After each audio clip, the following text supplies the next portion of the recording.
चुकताय तुम्ही बोलताना, हालेलुया, आपण जे बोलतोय तेच उगवणार आहे. तुम्ही म्हणताय मरण दे रे वैतागाला, मग आता देव काय करणार? देव देत नाही, देव तुम्हाला सोडतो त्या शैतानाच्या ताब्यामध्ये. हालेलुया, तुम्ही स्वतः मरण मागताय.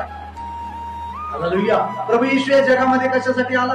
की तुम्हा आम्हा सर्वांना मरणापासून वाचवण्यासाठी, मरण्यासाठी नाही.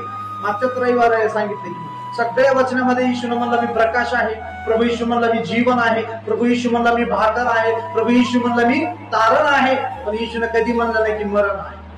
येशूने म्हणलं का मी मृत्यू आहे? नाही. तुमचे आमचे सगळ्यांचे पाप प्रभू येशूने घेतलेले आहेत. म्हणून कधीच निगेटिव्ह शब्द आपल्या मुखातून बोलू नका. काही त्रास झाला की आपण म्हणतो मरायचे, काही थोडं काही वेगळं प्रकार झालं की मरायचे मरायचे मरायचे.